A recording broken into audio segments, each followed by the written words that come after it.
दीपज्योतिर्नमोऽस्तुते दीपज्योतिर्परब्रह्म दीपज्योतिर्जनार्दनः दीपज्योतिर्परब्रह्म दीपज्योतिर्जनार्दनः दीपो हरतु मे पापम् सन्ध्यादीपनमोऽस्तुते ओ दीपब्रह्मरूपस्त्वं ज्योतिषां प्रभुरव्ययः ओ दीपब्रह्मरूपस्त्वं ज्योतिषां प्रभुरव्ययः आरोग्यं देहि पुत्रांश्च पतिं स्वच्छामि मे।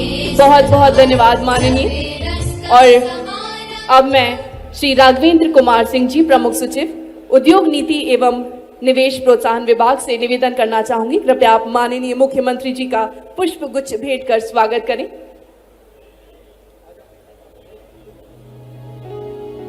श्री राघवेंद्र कुमार सिंह जी माननीय मुख्यमंत्री जी को पुष्प गुच्छ भेंट कर रहे हैं और साथ ही साथ बड़े सम्मान पूर्वक मध्य प्रदेश की जानी मानी पहचान चंदेरी शॉल भेंट कर रहे हैं। साथ ही साथ मैं आपसे निवेदन करना चाहूंगी, कृपया आप माननीय उप मुख्यमंत्री जी श्री राजेंद्र शुक्ल जी का भी पुष्प गुच्छ भेंट कर स्वागत करें। मैं आप सभी की करतल ध्वनि चाहूंगी मंचासीन सभी अतिथियों के लिए। साथ ही साथ हमारे साथ मौजूद हैं श्री दिलीप जायसवाल जी, माननीय राज्य मंत्री कुटीर एवं उद्योग। मैं निवेदन करती हूँ, कृपया आप उनका भी पुष्प गुच्छ भेंट कर स्वागत करें।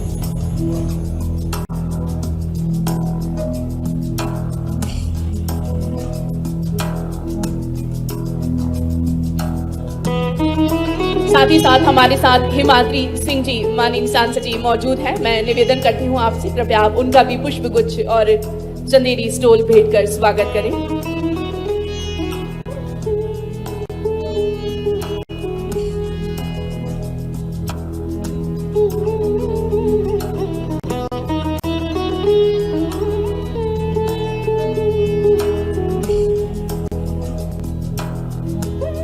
बहुत बहुत धन्यवाद आदरणीय। और उद्योग विभाग के 1 साल की उपलब्धियों पर एक लघु फिल्म का निर्माण किया गया है, आइए उस पर नजर डालते हैं। और साथ ही साथ मैं मंच पर आमंत्रित करना चाहूंगी मध्य प्रदेश के निवेश की संभावनाओं पर प्रस्तुति के लिए श्री राघवेंद्र कुमार सिंह जी, प्रमुख सचिव उद्योग नीति एवं निवेश प्रोत्साहन विभाग। कृपया करतल ध्वनि के साथ स्वागत कीजिए श्री राघवेंद्र कुमार सिंह जी का। मध्य प्रदेश माननीय प्रधानमंत्री श्री नरेंद्र मोदी जी के दूरदर्शी नेतृत्व में तथा माननीय मुख्यमंत्री डॉक्टर मोहन यादव जी के विकासोन्मुखी अथक प्रयासों से औद्योगिक विकास और रोजगार सृजन के नवीन आयाम स्थापित कर प्रगति पथ पर अग्रसर है। मध्य प्रदेश में प्राकृतिक संसाधनों के भंडार, विस्तृत भूमि, प्रचुर जल, सरप्लस ऊर्जा, उत्कृष्ट कनेक्टिविटी, औद्योगिक पार्क्स तथा सभी क्षेत्रों में निवेश हेतु अनेक संभावनाएं हैं। पिछले 1 वर्ष में प्रदेश, देश और विदेश तक रीजनल इंडस्ट्री कॉन्क्लेव्स, राष्ट्रीय एवं अंतर्राष्ट्रीय इंटरैक्टिव सत्र तथा अन्य माध्यमों द्वारा लगातार मध्य प्रदेश में निवेश और रोजगार के विभिन्न अवसरों को प्रस्तुत किया गया। मध्य प्रदेश में विकासशील दृष्टिकोण, परस्पर सहयोग, इंफ्रास्ट्रक्चर, उचित दरों पर सुविधाएं तथा कुशल मानव संसाधन, व्यापार अनुकूल वातावरण और वो सब कुछ है जो एक उद्योग को सफलता के लिए चाहिए। साथ ही सिंगल विंडो क्लियरेंस, त्वरित स्वीकृतियां मध्य प्रदेश को ईज ऑफ डूइंग बिजनेस में टॉप अचीवर्स की श्रेणी में लाती हैं और इन सभी विशेषताओं के चलते मध्य प्रदेश आपका स्वागत करता है। वंदे मातरम। मैं विराट की नगरी शहडोल में माननीय मुख्यमंत्री जी का, माननीय अतिथिगण का स्वागत करता हूं। यह क्षेत्र न सिर्फ अपने धार्मिक महत्व के लिए बल्कि पर्यटन की दृष्टि से भी अत्यंत महत्वपूर्ण क्षेत्र है। बांधवगढ़ पूरे देश भर में लोकप्रिय है अपनी टाइगर डेंसिटी की वजह से, तो अमरकंटक पूरे देश में अपने धार्मिक पर्यटन की वजह से लोकप्रिय है और जहाँ से दो नर्मदा जैसी महान नदी वहाँ से निकलती हैं। आज के इस कार्यक्रम में उपस्थित माननीय मुख्यमंत्री जी, माननीय उप मुख्यमंत्री श्री राजेंद्र शुक्ल जी, श्री दिलीप जायसवाल जी, माननीय राज्य मंत्री श्रीमती हिमाद्री सिंह जी, डॉक्टर राजेश मिश्रा जी, उद्योगपति हमारे साथ आज कमल किशोर साडा जी, अनंत अग्रवाल जी, रवि कुमार प्रेक्की, हर्ष त्रिवेदी जी, कल्याण कुमार हाजरा जी, नरेंद्र गोयल जी, पुष्पिंदर सिंह जी, नवीन सिंह जी, उमाशंकर अग्रवाल जी, प्रकाश रस्तोगी जी, एन फ्रैंकलिन जया कुमार, श्रीकांत परब, आलोक जैन, याकूब शेख। इस कार्यक्रम में विभिन्न एसोसिएशन और डिफरेंट फील्ड से पधारे हुए हमारे सम्मानीय सदस्यगण, उद्योगपतिगण, मीडिया के बंधु एवं मेरे प्यारे साथियों, आज के इस कार्यक्रम में मैं अपनी बात शुरू करते समय एक छोटी सी कहानी से अपनी बात में शुरू करना चाहूँगा। और ये कहानी मध्य प्रदेश की है। वॉल्वो आइशर नाम की एक कंपनी 1986 में मध्य प्रदेश में आती है, करीब 50 करोड़ के निवेश के साथ। और मध्य प्रदेश के निवेश में लगातार उन्हें जिस तरह की सुविधाएं, सहूलियतें और जिस तरह का वातावरण मिला, 1999 में इस कंपनी ने एक और अपनी निवेश का प्रस्ताव, और जिस तरह की यहाँ हॉस्पिटैलिटी है, जिस तरह का लोगों के भाव हैं, अतिथि देवो भव का भाव, और एक सामंजस्य के साथ सामर्थ्य को कैसे निखारें, इसका जो भाव है, उसकी वजह से ये चीज़ें सफल हो पाई हैं। मैं मध्य प्रदेश की स्टोरी को और आगे बढ़ाता हूँ। मध्य प्रदेश पूरे देश में सबसे ज़्यादा वन क्षेत्र वाला, पहले नंबर पे करीब 32% मध्य प्रदेश का फॉरेस्ट कवर है, जो भारत के कुल वन क्षेत्र का लगभग 8वां हिस्सा है। दूसरा सबसे बड़ा क्षेत्रफल की दृष्टि से मध्य प्रदेश हमारा है। दूसरे नंबर पे हम हैं फूड ग्रेन प्रोडक्शन में पूरे भारतवर्ष में। पहले नंबर पे मध्य प्रदेश है कॉपर, मैग्नीज, मॉलिब्डेनम और डायमंड के प्रोडक्शन में। भारत में दूसरा सबसे स्वच्छ जो राज्य है वो मध्य प्रदेश है। भोपाल सबसे स्वच्छ राजधानियों में से एक है, और इंदौर लगातार 6 बार स्वच्छ एक सिटी होने का अवार्ड जीत चुका है। हमारा कंज्यूमर मार्केट पूरे भारतवर्ष में 5वें नंबर पे है, हमारी पॉपुलेशन भी 5वें नंबर पे है।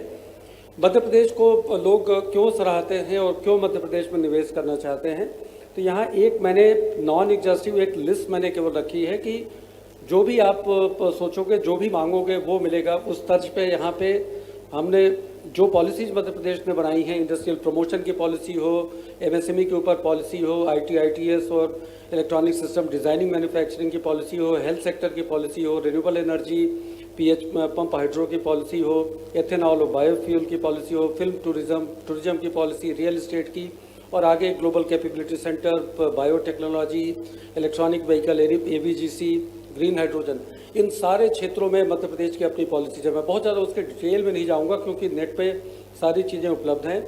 और इनमें हम क्या करते हैं, इनमें हम इन्वेस्टमेंट प्रमोशन असिस्टेंस देते हैं, एम्प्लॉयमेंट जनरेशन के इंसेंटिव्स देते हैं, इलेक्ट्रिसिटी ड्यूटी के ऊपर एग्जेम्पशन देते हैं, एक्सपोर्ट के ऊपर नए इंसेंटिव्स देते हैं, इंफ्रास्ट्रक्चर पर डेवलपमेंट के लिए देते हैं स्टाम्प ड्यूटी, रजिस्ट्रेशन फी में छूट देते हैं, ग्रीन इंडस्ट्रियलाइजेशन में असिस्टेंस देते हैं, और ज़मीन में भी छूट के हम काम करते हैं। मध्य प्रदेश को जो मैंने बताया, जो कहानी मैंने शुरू में सुनाई थी कि मध्य प्रदेश को क्यों हमारा बहुत ही ज़बरदस्त एक्सेलेंट बिजनेस सिनेरियो है मध्य प्रदेश में, तो उसके पीछे रीजन है कि ईज ऑफ डूइंग बिजनेस में मध्य प्रदेश जब से रैंकिंग शुरू हुई, और 2019 में रैंकिंग वो वर्ल्ड बैंक की ख़त्म भी हुई, और उसके बाद से business reforms action plan wrap के नाम से भारत सरकार लगातार रैंकिंग करती रहती है। उसमें मध्य प्रदेश हमेशा टॉप के राज्यों में रहा है। मध्य प्रदेश में हम कुछ एक इंडस्ट्री को ऐसी सुविधाएं देते हैं कि वो 3 साल पूरी तरह से एग्जेम्प्ट रहते हैं कि वो अपनी इंडस्ट्री चालू करें। उनको जो कुछ भी इंस्पेक्शन या अप्रूवल्स वगैरह हैं वो सब डीम्ड रहेंगे और उनको किसी प्रकार की कोई तकलीफ नहीं होगी। मध्य प्रदेश में ईज ऑफ डूइंग बिजनेस और कंप्लायंस बर्डन को रिड्यूस करने के लिए हमने बिजनेस और सिटीजन्स के करीब 2400 से ज़्यादा कंप्लायंस बर्डन को रिड्यूस किया। पहला स्टेट है पूरे भारतवर्ष में जिसने लेबर केस मैनेजमेंट सिस्टम लागू कर रखा है, और साइबर तहसील का कंसेप्ट माननीय मुख्यमंत्री जी के कार्यकाल की एक अद्भुत देन है, जिसमें कि सारा कुछ नेटवर्क के थ्रू, आईटी के सिस्टम के थ्रू साइबर तहसील में करीब 19 लाख केसेज का निराकरण कर चुके हैं, जो रेवेन्यू केस मैनेजमेंट सिस्टम के थ्रू आ रहा है, और बहुत ही शानदार तरीके से जिस काम की सराहना पूरे भारत भर में हुई है। हमारा इन्वेस्ट का जो पोर्टल है वन स्टॉप सोल्यूशन है, एक ही जगह पे आपको सारी चीज़ें, लैंड की डिटेल्स और बाकी क्लियरेंसेज वगैरह वहाँ मिल जाती हैं। हमारा कई सारे बिजनेस में करीब ऐसी चीज़ें हम लोगों ने कर रखी हैं कि consent to establish, consent to operate, electricity का कनेक्शन, इन सब सर्विसेज में आप अपना बिजनेस 30 दिन के अंदर कैसे शुरू कर पाएँ, इसकी हमने कोशिशें की हैं। हमने डीम्ड अप्रूवल के सिस्टम रखे हैं जो 11,09,000 के करीब अभी तक डीम्ड अप्रूवल हो चुके हैं। एक बात मैं कहना चाहूँगा कि माननीय मुख्यमंत्री जी उद्योग को लेके कितने दृढ़ संकल्पित हैं, इसका निष्कर्ष देखें कि भारत सरकार ने जन विश्वास बिल पारित किया था आज से 2 वर्ष पूर्व, 1.5 से 2 वर्ष पूर्व, और मध्य प्रदेश उसके बाद से मध्य प्रदेश का जन विश्वास बिल ले आने वाला पूरे देश में पहला स्टेट बना।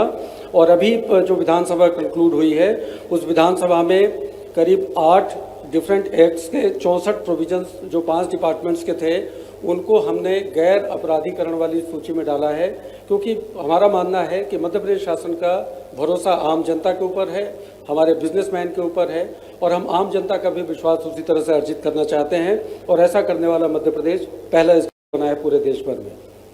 मैं इस क्षेत्र की अगर बात करूं तो उमरिया, शहडोल और अनूपपुर 3 जिले हैं यहाँ पे, और 1 डिस्ट्रिक्ट 1 प्रोडक्ट में यहाँ काफ़ी संभावनाएं हैं। अनूपपुर में कोदो कुटकी में, उमरिया में महुआ में, और शहडोल में हल्दी में। और इसके जो डिफरेंट जो अपॉर्चुनिटीज़ हैं इन्वेस्टमेंट की, उसमें मैं चाहूँगा कि मैं यहाँ बिजनेसमैन उनका ध्यान आकृष्ट करना चाहूँगा। हमारे जो इस क्षेत्र में इन्वेस्टमेंट की संभावनाएं अगर कोई देखे अगर तो थर्मल पावर प्लांट बड़ा सेक्टर है जिसमें कि इन्वेस्टमेंट के चांसेस हैं। मिनरल बेस्ड यहाँ पे clay, fire ash bricks, stone crushers, coal washes, इनकी काफ़ी अपॉर्चुनिटीज़ यहाँ पे है। यहाँ पे compress biogas, bio CNG, coal bed methane और एथेनॉल, इसकी काफ़ी संभावनाएं यहाँ पे है। और यहाँ जो फॉरेस्ट कवर है उसकी वजह से आयुर्वेदिक, बैम्बू प्रोसेसिंग और फर्नीचर रिलेटेड इस तरह की इंडस्ट्रीज की संभावनाएं बहुत हैं। फूड प्रोसेसिंग, क्योंकि यहाँ पे बहुत सारी खेती जो ट्रेडिशनली जैविक खेती की ही तरह से होती है, तो फूड प्रोसेसिंग में काफ़ी यहाँ पे स्कोप है। कोल्ड स्टोरेज वगैरह लगाने की यहाँ पे संभावनाएं हैं। फर्नीचर का नाम मैं ले चुका, और फूड प्रोसेसिंग में flour mill, rice mill, oil mill, दाल मिल, इसकी संभावनाएं हैं, और इंजीनियरिंग इंडस्ट्रीज की संभावनाएं हैं। जो प्रोमिनेंट कंपनीज हमारे इस क्षेत्र में हैं, रिलायंस जो कोल बेड मिथेन के प्रोजेक्ट में है, ओरिएंटल पेपर मिल है, अल्ट्राटेक है, SM परिमल है, साउथ ईस्टर्न कोलफील्ड लिमिटेड बहुत बड़ी कंपनी है भारत सरकार की कोयले में, अनूपपुर थर्मल पावर प्रोजेक्ट है यहाँ पे। मैं एक जो अपनी आखिरी की 1-2 स्लाइड्स हैं उसमें दिखाना चाहूँगा कि माननीय मुख्यमंत्री जी जो स्वयं इंडस्ट्री डिपार्टमेंट के भी मिनिस्टर भार साधक मंत्री हैं, उनके प्रयासों से हम लोग वर्ष भर में क्या कर पाए हैं उसके बारे में मैं आपको बताना चाहूँगा। 4 हमने इंडस्ट्री इंटरेक्टिव सेशंस किए मुंबई, कोयम्बटूर, बेंगलुरु और कोलकाता में। 6 हमने regional industry conclave Ujjain, Jabalpur, Gwalior, Sagar, Rewa और नर्मदापुरम, आज ये 7वां है। 2 हमने इंटरनेशनल इंटरेक्टिव सेशन UK और जर्मनी में किए, और इनका प्रभाव क्या हुआ, करीब 198 प्रपोजल हमारे पास आए, जो 3,74,00,000 के प्रपोजल हमारे पास इंटेंशन टू इन्वेस्ट के आए कि जो निवेश की संभावनाएं जहाँ पे हैं। 970 हम लोगों ने इंडस्ट्रियल लैंड का एलोकेशन किया, 970 से ज़्यादा, और करीब 3,000 एकड़ के आसपास लैंड हम लोगों ने अलॉट की। और इसी के साथ हमने वर्चुअल इनॉग्रेशन और भूमि पूजन, इसके भी कार्यक्रम 259 किए, जिसमें करीब 18,196 करोड़ का इन्वेस्टमेंट हुआ, और 32,000 से ऊपर 33,000 के करीब जॉब का क्रिएशन की उसमें चांसेस हैं। मैं आखिरी में एक कहानी और बताना चाहूँगा जो प्योरली माननीय मुख्यमंत्री जी के निर्देश, माननीय मुख्यमंत्री जी के दृढ़ संकल्प और उसकी वजह से हुई। बावई मोहासा में हमने रिन्यूएबल एनर्जी और पावर सेक्टर का पार्क बनाने का भारत सरकार के सहयोग से काम करने का निर्णय लिया। शुरुआत में 221 एकड़ ज़मीन हमारे पास थी, जिसमें से 130 एकड़ के आसपास ज़मीन हम अलॉट कर सकते थे, पर माननीय मुख्यमंत्री जी के निरंतर प्रयासों से और जो रीजनल इंडस्ट्री कॉन्क्लेव और डिफरेंट इंटरेक्टिव सेशंस हमारे हुए, उन प्रयासों की वजह से इस ज़मीन को हमें 4 गुना इसका एरिया बढ़ाना पड़ा। और सबसे बड़ी चीज़ ये है कि जिस तरह की माननीय मुख्यमंत्री जी की प्रेरणा रहती है, वो हम लोगों को प्रेरणा देते हैं और जब काम करने के लिए हमें प्रवृत्त करते हैं, उसकी वजह से हम इस 4 गुना इसका एरिया हम बढ़ा पाए, और उसमें से सारी की सारी लैंड का अलॉटमेंट डिफरेंट जो हमारे इन्वेस्टर्स हैं उनको हम कर पाए, और ये पूरे भारतवर्ष का एक सबसे बड़ा प्रोजेक्ट के रूप में ये तब्दील हो गया है। मैं आखिरी में केवल यही कहूँगा कि माननीय मुख्यमंत्री जी का दृढ़ संकल्प है कि आज शहडोल जैसी जगह पे, एक छोटी सी जगह पे रीजनल इंडस्ट्री कॉन्क्लेव और माननीय मुख्यमंत्री जी का हमेशा से ये मानना रहा है कि मध्य प्रदेश के सभी क्षेत्रों को समान रूप से, संतुलित रूप से विकसित होना चाहिए और क्षेत्रीय विषमता और ये सारी चीज़ें खत्म होनी चाहिए। निश्चित रूप से आज उनके मार्गदर्शन में जो प्रयास हुए हैं उसको हमें आप लोगों के माध्यम से काफ़ी बड़ी सफलता मिलने की संभावना है। मैं आखिरी में दिनकर की 2 लाइनों से अपनी बात खत्म करना चाहूँगा कि मानव जब जोर लगाता है पत्थर पानी बन जाता है। जय हिंद, जय भारत, जय मध्य प्रदेश।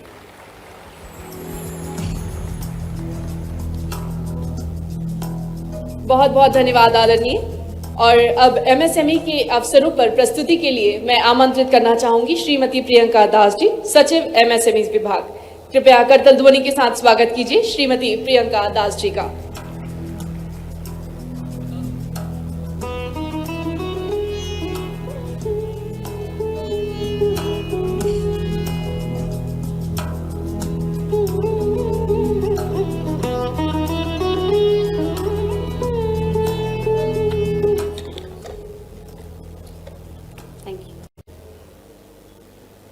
सम्मानीय माननीय मुख्यमंत्री जी, उप मुख्यमंत्री जी, मंचासीन समस्त महानुभाव, सभी को मेरा नमस्कार। मेरा एक संक्षिप्त प्रस्तुतिकरण है अपॉर्चुनिटीज़ इन एमएसएमई और स्टार्टअप्स के ऊपर।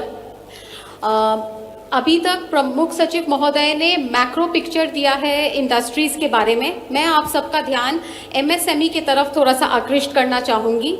एमएसएमई जो सेक्टर है, मध्य प्रदेश अकेले में 15 लाख से ज़्यादा इकाइयाँ मध्य प्रदेश के भूमि पे सक्सेसफुली संचालित है। पूरे भारत में हम 7वें स्थान पे हैं। हम एमएसएमई बेस में one of the largest states में आते हैं। 83 लाख लोगों को पॉपुलेशन देते हैं। 51,000 करोड़ का इन्वेस्टमेंट एमएसएमई सेक्टर में है। और अर्थव्यवस्था को कंट्रीब्यूशन की अगर हम बात करें तो स्टेट जीडीपी का 30% कंट्रीब्यूशन है। एम्प्लॉयमेंट जनरेशन एमएसएमई का सबसे कोर स्ट्रेंथ है और जो वर्कबल पॉपुलेशन और एज है उसमें 19% का कंट्रीब्यूशन है। और एमएसएमई में भी 3 अलग अलग सेगमेंट्स हैं। मैन्युफैक्चरिंग बेस है, सर्विसेज है, ट्रेडिंग है। उसका ब्रेकअप आप स्क्रीन पे देख सकते हैं।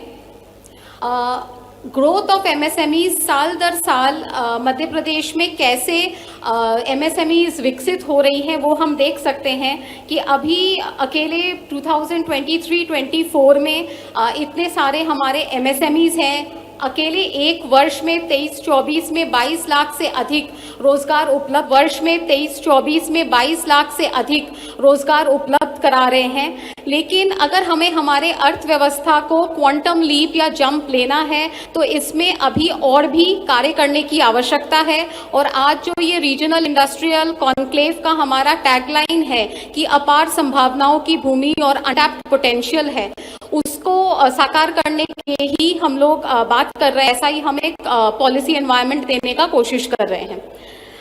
एमपी में स्टार्टअप इकोसिस्टम की अगर हम बात करें तो आज 21वीं सदी में युवा पीढ़ी परंपरागत तरीके से व्यवसाय नहीं करता है। उनमें इनोवेशन का स्पिरिट है, कल्चर है और वो स्टार्टअप्स के माध्यम से अपने आय को खड़ा कर रहे हैं। मध्य प्रदेश में लगभग 5,000 स्टार्टअप्स है। हर्ष का विषय है, उसमें से 47% महिलाओं द्वारा संचालित है। अकेले स्टार्टअप्स के माध्यम से 50,000 लोगों से अधिक लोगों को रोजगार मिला हुआ है। और निजी निवेशकों ने, जिनको हम एंजल इन्वेस्टर्स बोलते हैं, ऑल्टरनेट फाइनेंसिंग इंस्टीट्यूशन से मध्य प्रदेश के स्टार्टअप्स को 1 करोड़ से अधिक का जो है फायदा और निवेश मिला हुआ है। कुछ हमारे देश के भूमि के ही स्टार्टअप्स है जिन्होंने देश और दुनिया में अपना छाप छोड़ा है। ना किराना हो, ग्रामोफोन हो, स्वायत्त रोबोट्स हो, तो ये सारे स्टार्टअप को और प्रमोट करने के लिए हाल ही में माननीय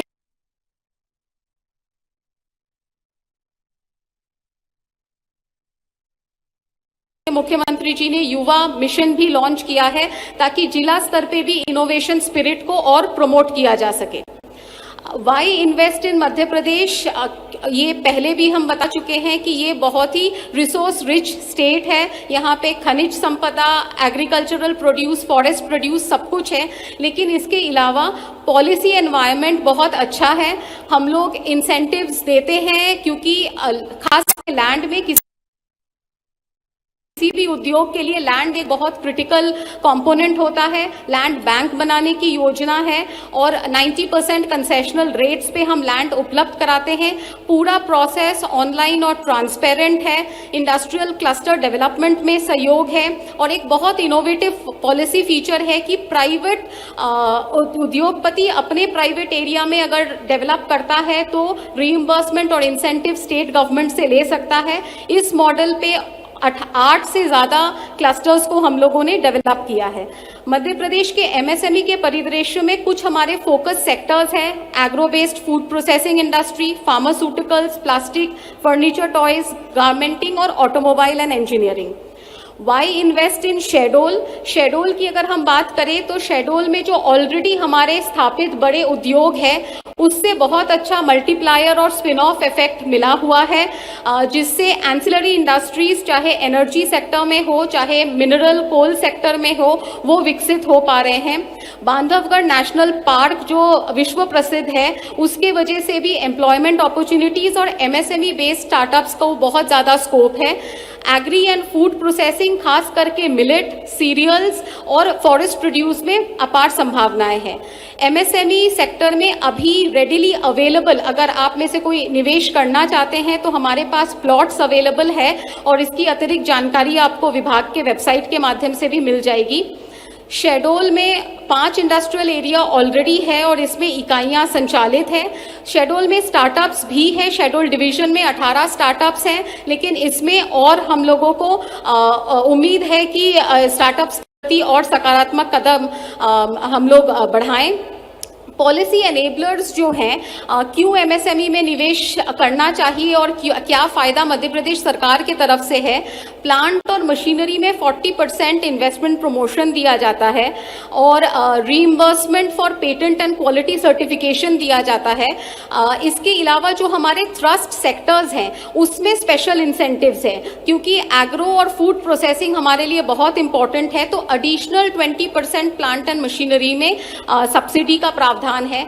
पावर या एनर्जी एक बहुत इंपॉर्टेंट इंडस्ट्री का इनपुट है, उसमें लगभग हमारे सारे थ्रस्ट सेक्टर्स में इलेक्ट्रिसिटी टैरिफ एग्जेम्पशन और ड्यूटी एग्जेम्पशन अवेलेबल है।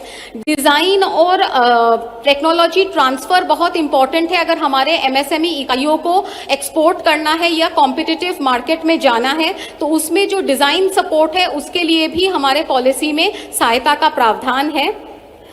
जो हमारा एमएसएमई विभाग का ये प्रयास है कि हम एक्सपोर्ट ओरिएंटेड बनाएं। एमएसएमई सिर्फ लोकल मार्केट या डोमेस्टिक मार्केट तक सीमित ना रहे, बाहर भी जाए और उसके लिए बहुत आसान है। बहुत सारे एग्जेम्पशंस भारत सरकार और मध्य प्रदेश सरकार की तरफ से अवेलेबल है। इसकी सारी अतिरिक्त जानकारियां आप लोगों को इंडिया ट्रेड पोर्टल के माध्यम से भी मिल सकती है।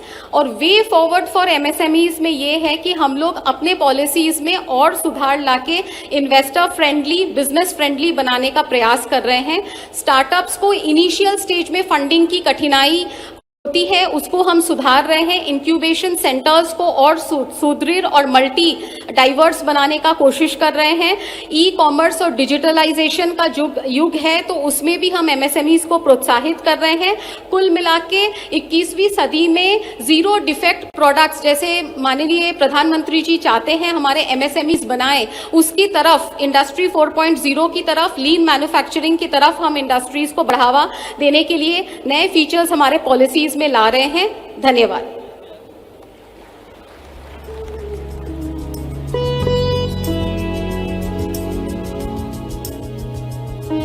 देख सकते हैं कि अभी अकेले 2023-24 में इतने सारे हमारे एमएसएमईज हैं। अकेले एक वर्ष में 23-24 में 22 लाख से अधिक रोजगार उपलब्ध करा रहे हैं। लेकिन अगर हमें हमारे अर्थव्यवस्था को क्वांटम लीप या जंप लेना है तो इसमें अभी और भी कार्य करने की आवश्यकता है। और आज जो ये रीजनल इंडस्ट्रियल कॉन्क्लेव का हमारा टैगलाइन है कि अपार संभावनाओं की भूमि और अनटैप्ड पोटेंशियल है, उसको साकार करने के लिए ही हम लोग बात कर रहे हैं। ऐसा ही हम एक पॉलिसी एनवायरनमेंट देने का कोशिश कर रहे हैं। एमपी में स्टार्टअप इकोसिस्टम की अगर हम बात करें तो आज 21वीं सदी में युवा पीढ़ी परंपरागत तरीके से व्यवसाय नहीं करता है। उनमें इनोवेशन का स्पिरिट है, कल्चर है और वो स्टार्टअप्स के माध्यम से अपने आय को खड़ा कर रहे हैं। मध्य प्रदेश में लगभग 5000 स्टार्टअप्स हैं। हर्ष का विषय है, उसमें से 47% महिलाओं द्वारा संचालित है। अकेले स्टार्टअप्स के माध्यम से 50,000 लोगों से अधिक लोगों को रोजगार मिला हुआ है और निजी निवेशकों ने, जिनको हम एंजल इन्वेस्टर्स बोलते हैं, ऑल्टरनेट फाइनेंसिंग इंस्टीट्यूशन से मध्य प्रदेश के स्टार्टअप्स को करोड़ से अधिक का जो है फायदा और निवेश मिला हुआ है। कुछ हमारे देश के भूमि के ही स्टार्टअप्स हैं जिन्होंने देश और दुनिया में अपना छाप छोड़ा है, ना किराना हो, ग्रामोफोन हो, स्वायत्त रोबोट्स हो, तो ये सारे स्टार्टअप को और प्रमोट करने के लिए हाल ही में माननीय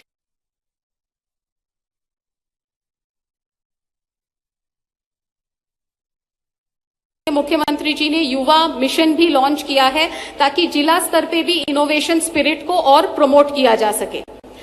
वाई इन्वेस्ट इन मध्य प्रदेश, ये पहले भी हम बता चुके हैं कि ये बहुत ही रिसोर्स रिच स्टेट है। यहाँ पे खनिज संपदा, एग्रीकल्चरल प्रोड्यूस, फॉरेस्ट प्रोड्यूस सब कुछ है, लेकिन इसके अलावा पॉलिसी एनवायरनमेंट बहुत अच्छा है। हम लोग इंसेंटिव्स देते हैं क्योंकि खास करके लैंड में किसी भी उद्योग के लिए लैंड एक बहुत क्रिटिकल कंपोनेंट होता है। लैंड बैंक बनाने की योजना है और 90% कंसेशनल रेट्स पे हम लैंड उपलब्ध कराते हैं।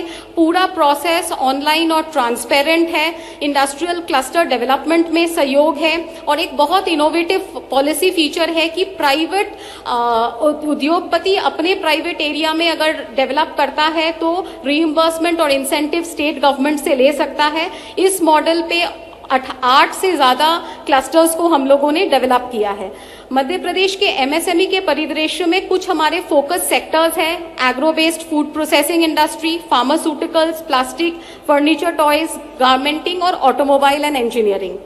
वाई इन्वेस्ट इन शेडोल की अगर हम बात करें तो शेडोल में जो ऑलरेडी हमारे स्थापित बड़े उद्योग है उससे बहुत अच्छा मल्टीप्लायर और स्पिन ऑफ इफेक्ट मिला हुआ है, जिससे एंसिलरी इंडस्ट्रीज चाहे एनर्जी सेक्टर में हो चाहे मिनरल कोल सेक्टर में हो वो विकसित हो पा रहे हैं। बांधवगढ़ नेशनल पार्क जो विश्व प्रसिद्ध है उसके वजह से भी एम्प्लॉयमेंट अपॉर्चुनिटीज और एमएसएमई बेस्ड स्टार्टअप्स को बहुत ज्यादा स्कोप है। एग्री एंड फूड प्रोसेसिंग खास करके मिलेट, सीरियल्स और फॉरेस्ट प्रोड्यूस में अपार संभावनाएं हैं।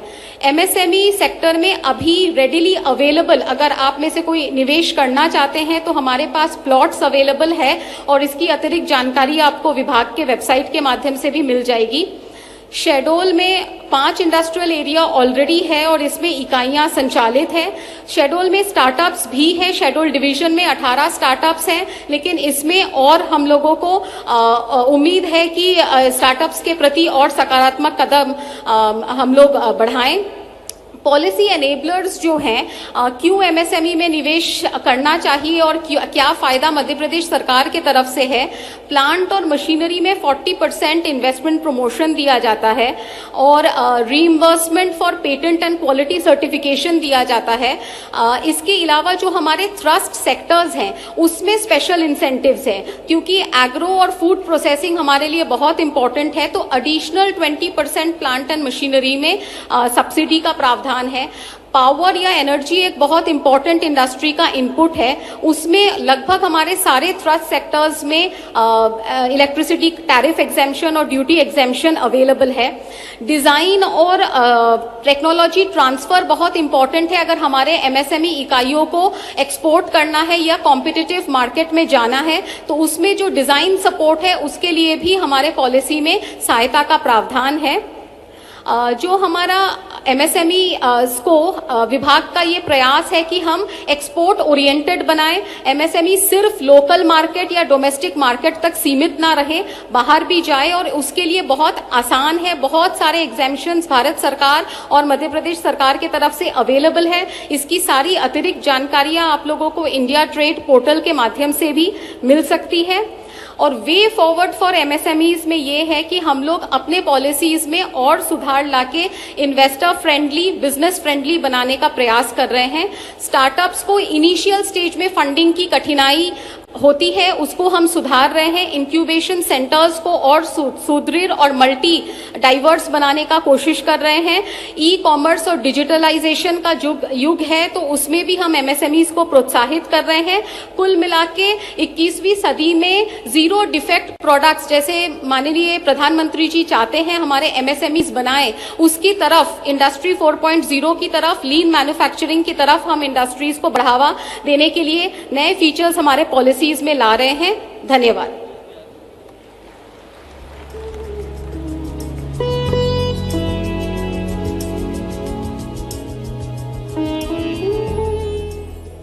मध्य प्रदेश में विकास की अपार संभावनाएं हैं। इसी कड़ी में आगे बढ़ते हुए नवकरणीय ऊर्जा क्षेत्र में अवसरों पर प्रस्तुति के लिए मैं करतल ध्वनि के साथ स्वागत करना चाहूंगी श्री मनु श्रीवास्तव जी का। मैं आप सभी की करतल ध्वनि चाहूंगी। श्री मनु श्रीवास्तव जी, अतिरिक्त मुख्य सचिव, नवीन एवं नवकरणीय ऊर्जा विभाग।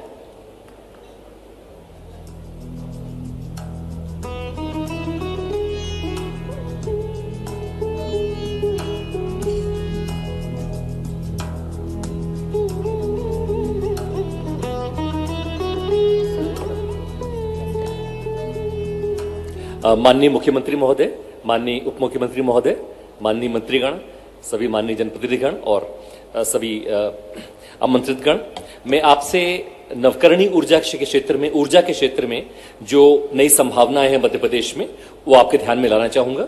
पिछले कुछ सालों में बहुत ही तेजी से हमारे यहाँ नवकरणीय ऊर्जा में वृद्धि हुई है। पिछले कुछ सालों पहले हम जहां सिर्फ 500 मेगावाट पे थे 2012 में, पिछले 12 सालों में उससे करीबन 6,500 मेगावाट हम हैं। पर उससे भी ज्यादा महत्वपूर्ण है कि आगे हमारे लिए क्या रास्ता हम लोगों ने तय किया है। माननीय प्रधानमंत्री महोदय ने, माननीय मुख्यमंत्री महोदय ने बहुत ज्यादा बल दे रहे हैं नवकरणीय ऊर्जा पे, और आगे आने वाले सालों में जो हमारी यात्रा है वो आपके सामने दिख रही है। आप देखेंगे कि आगे आने वाले सालों में जो ऊर्जा होगी वो प्राइमरीली, वो मुख्यतः नवकरणीय ऊर्जा ही होगी। जैसे आज की तारीख में ज्यादातर ऊर्जा हमारी कोयले पर आधारित होती है और कुछ ऊर्जा नवकरणीय ऊर्जा पर आधारित है, वह धीरे धीरे बदल रही है स्थिति। और अब आगे आने वाली जो भी नई ऊर्जा है वो सब इस नवकरणीय ऊर्जा पर ही आधारित होगी। और जो अगले आने वाले सालों में हमारे सामने लक्ष्य हैं वो ये हैं जो आपके लिए निवेश के अवसर हैं। आने वाले सालों में हमें सोलर को करीबन 24,000 मेगावाट बढ़ाना है, हमें विंड को बढ़ाना है। ये इतनी तेज गति से बढ़ाना है जो आपके सामने यहाँ पे दिख रहा है। हम कुछ प्लांट पहले भी लगा चुके हैं। आपके करीब रीवा का 750 मेगावाट का प्लांट चल रहा है, जिससे हमारे गर्व की बात है कि राज्य के अलावा हम दिल्ली मेट्रो को भी बिजली दे रहे हैं। अभी थोड़े दिन पहले आगर और नीमच का जो प्लांट है वो माननीय मुख्यमंत्री महोदय ने उसका उद्घाटन किया। उससे हम लोग राज्य के अलावा भारतीय रेल को बिजली दे रहे हैं। अभी थोड़े दिन पहले ओंकारेश्वर का प्लांट माननीय प्रधानमंत्री महोदय ने उसका उद्घाटन किया है। इसके अलावा हम और शाजापुर में प्लांट हमारा तैयार होने वाला है। एक बहुत ही दिलचस्प, हमारे पिछले महीने ही हम लोगों ने एक 170 मेगावाट के एक नीमच प्रोजेक्ट की हम लोगों ने बिडिंग की। उसमें हमें न्यूनतम टैरिफ देश में प्राप्त हुआ है। इससे पहले इस साल का देश का न्यूनतम टैरिफ करीब करीब 2.5 रुपए था, हमें उसके विरुद्ध मात्र 2 रुपए 15 पैसे का टैरिफ प्राप्त हुआ। इस प्रकार आप ये भी समझ सकते हैं कि किस तरह से सोलर एनर्जी सस्ती हो रही है। आज की तारीख में अगर आप एक नया कोयले पे आधारित प्लांट लगाएंगे तो उससे बिजली आपको करीबन 5.5 से 6 रुपए के दरमियान मिलेगी, जबकि सोलर आपको करीबन 2-2.25 रुपए की मिल रही है, 2 रुपए 15 पैसे की मिली है। ये फर्क है। तो जो हम लोग कह रहे हैं कि आजकल रिन्यूएबल पे बल दिया जा रहा है, ये मात्र हमारी क्लाइमेट को बचाने के लिए, एनवायरमेंट को बचाने के लिए नहीं है, पर ये कोयले की बिजली से बहुत ज्यादा सस्ती बिजली है। हम एक बहुत इंटरेस्टिंग प्रोजेक्ट मुरैना में सेटअप कर रहे हैं, जिसमें सोलर के अलावा स्टोरेज की फैसिलिटी है। ये एक निवेश का बहुत ही अच्छा अवसर हो सकता है। इसमें हम लोग दिन के टाइम जो सोलर बिजली होगी वो लेंगे, उससे ही बैटरी चार्ज करेंगे और उस बैटरी से हम लोग शाम को बिजली लेंगे। इसके अलावा रात के दरमियान हम बैटरी को दूसरी बार चार्ज करेंगे, ये पहली बार देश में ऐसा हो रहा है, दूसरी बार चार्ज करेंगे और उससे हम सुबह बिजली लेंगे। तो इस प्रकार लगभग पूरे दिन हमें बिजली मिल सकेगी। एक बहुत ही इंटरेस्टिंग प्रोजेक्ट हम यूपी के साथ कर रहे हैं, जो माननीय मुख्यमंत्री महोदय की दूरदृष्टि का नतीजा है। मध्य प्रदेश की डिमांड ऐसी है कि वो अक्टूबर से मार्च के दरमियान ज्यादा रहती है और यूपी की डिमांड सीधे उसकी उल्टी है, जो अक्टूबर से मार्च में कम रहती है। तो यूपी और मध्य प्रदेश में माननीय मुख्यमंत्री महोदय के मार्गदर्शन में यह तय किया है कि हम लोग एक साथ प्रोजेक्ट लगाएंगे और उसकी डिमांड लगभग एक जैसी हो जाती है। प्रोजेक्ट मध्य प्रदेश में लगेगा और उससे 6 महीने यूपी बिजली लेगा और 6 महीने मध्य प्रदेश बिजली लेगा। तो इस तरह के बहुत ही इंटरेस्टिंग प्रोजेक्ट्स हैं जो मध्य प्रदेश में लगाए जा रहे हैं, जो आप सभी के लिए निवेश के बहुत अच्छे अवसर हैं। हम लोग तमाम जिलों में जहां हमें जमीन मिल रही है, आगर, धार, अशोकनगर, भिंड, शिवपुरी, सागर, सतना, और भी अगर कहीं जमीन हमें मिलती है, वहां पे हम लोग प्रोजेक्ट लगा रहे हैं। हम लोग विंड के प्रोजेक्ट भी लगा रहे हैं। ये प्रोजेक्ट्स बड़े प्रोजेक्ट थे जिनमें हजारों करोड़ का इन्वेस्टमेंट होता था। अब मैं कुछ ऐसे प्रोजेक्ट्स की बात करूंगा जिनमें इन्वेस्टमेंट अपेक्षाकृत कम होता है। कुसुम ए 2 मेगावाट का प्रोजेक्ट है, इसमें करीबन 8 करोड़ का इन्वेस्टमेंट होता है, जो मेरे ख्याल से बहुत ज्यादा इन्वेस्टर्स और स्थानीय इन्वेस्टर्स कर सकते हैं। इसमें इसी तरह का एक प्रोजेक्ट कुसुम सी का है। दोनों ही प्रोजेक्ट्स में राज्य आपसे बिजली खरीदेगा। प्रोजेक्ट्स छोटे होते हैं। कुसुम ए का प्रोजेक्ट 2 मेगावाट का होता है, करीबन 8 करोड़ का इन्वेस्टमेंट होता है। कुसुम सी का प्रोजेक्ट आमतौर पे 5 मेगावाट का होता है, उसमें करीबन 18-20 करोड़ का इन्वेस्टमेंट होता है। कुसुम ए के 2 मेगावाट के प्रोजेक्ट के लिए 4 हेक्टेयर की जमीन की आवश्यकता है। कुसुम सी के 5 मेगावाट के प्रोजेक्ट के लिए 10 हेक्टेयर की जमीन की आवश्यकता है। तो जो कोई भी बड़े किसान हो, कोई भी व्यापारी, छोटे इंडस्ट्रियलिस्ट, वो भी कर सकते हैं। तो इन प्रोजेक्ट्स की बहुत बड़े स्केल पर हम राज्य में लागू कर रहे हैं। इसके अलावा सोलर पंप हम बहुत बड़ी संख्या में, माननीय मुख्यमंत्री महोदय का इस स्वप्न है कि पूरे राज्य में हम सोलर पंप स्थापित करें और इस प्रकार से जो इलेक्ट्रिक सब्सिडी पे काफी खर्च राज्य सरकार का होता है, उससे भी बचत हो। अभी तक हमें मात्र 21,000 पंप लगे हैं राज्य में, परंतु माननीय मुख्यमंत्री महोदय का स्वप्न है कि अगले आने वाले कुछ समय में करीबन 30 लाख पंप, सोलर पंप लोग स्थापित करें। एक माननीय प्रधानमंत्री महोदय की एक योजना चल रही है, पीएम सूर्यघर मुफ्त बिजली योजना, जिसमें घरों के ऊपर रूफटॉप लगाने के लिए सब्सिडी मिल रही है। उसके पोर्टल पे भी लोग सोलर रूफटॉप लगा सकते हैं। साथ ही साथ ये निवेश का एक बहुत अच्छा अवसर है कि जो भी लोग इसमें सोलर पैनल लगाएंगे वो स्थानीय कंपनियां होंगी। तो ये एक बहुत अच्छा अवसर है स्थानीय कंपनियों को सोलर में काम करने का। एक हम इसमें एक बहुत इंटरेस्टिंग प्रोजेक्ट कर रहे हैं, वो है कि एक डेवलपर मोड का प्रोजेक्ट है सोलर रूफटॉप में, जिसमें पूरा निवेश कोई डेवलपर करेगा, वो सोलर पैनल लगाएगा। जैसे ये अपना यूआईटी है आरजीपीवी का, जहां पे हम लोग ये कार्यक्रम कर रहे हैं, अगर वहां भी पूरी छत पे कोई प्राइवेट पार्टी आके पैनल लगाए और यूआईटी को बिजली बेचे, तो ये एक बहुत सुंदर अवसर निवेश का उस डेवलपर के लिए है और यूआईटी को भी फायदा होगा क्योंकि उनको कम रेट पे बिजली मिल पाएगी। इसमें यूआईटी को कोई निवेश नहीं करना पड़ेगा। तो इसका जो सिद्धांत है वो है जीरो इन्वेस्टमेंट, शून्य बचत, सेविंग्स फ्रॉम डे वन, पहले दिन से बचत, मूविंग टुवर्ड्स नेट जीरो की ओर। ये हम लोग प्रोजेक्ट मध्य प्रदेश में कर चुके हैं, जिसमें हमें पूर्व में देश में न्यूनतम रेट मिला था। ऐसा प्रोजेक्ट हम पूरे राज्य में कर रहे हैं। कल ही माननीय मुख्यमंत्री महोदय के मार्गदर्शन में कल कैबिनेट में निर्णय लिया गया कि सारे जितने भी शासकीय भवन है पूरे राज्य में, उनको इस प्रकार से उन पे सोलर पैनल लगाए जाने हैं, जिसमें सरकार का कोई निवेश नहीं होगा। पूरा निवेश जो है वो प्राइवेट पार्टी करेंगी और उससे सरकार की जो संस्थाएं हैं वे बिजली खरीदेंगी। तो इस प्रकार से, जैसे मैंने कहा, शून्य निवेश रहेगा सरकार के लिए, बचत होगी पहले दिन से और हम नेट जीरो की तरफ मूव करेंगे। इसी प्रकार से हम लोग जो कॉलोनीज हैं उनमें भी इसी सिद्धांत पे सोलर पैनल लगवा रहे हैं। प्राइवेट डेवलपर आके वहां सोलर पैनल लगाएं और वहां के जो रहने वाले लोग हैं वो उनसे बिजली खरीदें। इस प्रकार से सूरज की तमाम संभावनाएं हैं, सोलर एनर्जी की तमाम संभावनाएं हैं राज्य में, रिन्यूएबल एनर्जी की। मैं बस आपसे अनुरोध करना चाहूंगा कि जो खूबसूरत यात्रा है सूरज की हमारे हमारे देश में, उसका आप हिस्सा बने और राज्य में नवकरणीय ऊर्जा में इन्वेस्ट करें। धन्यवाद।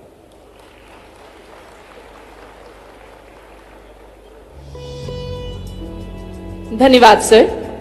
और खनन एवं खनिज क्षेत्र में अवसरों पर प्रस्तुति के लिए मैं आमंत्रित करना चाहूंगी श्री उमाकांत राव, प्रमुख सचिव खनिज संसाधन विभाग। कृपया हम सभी करतल ध्वनि के साथ स्वागत करेंगे श्री उमाकांत उमराव जी का।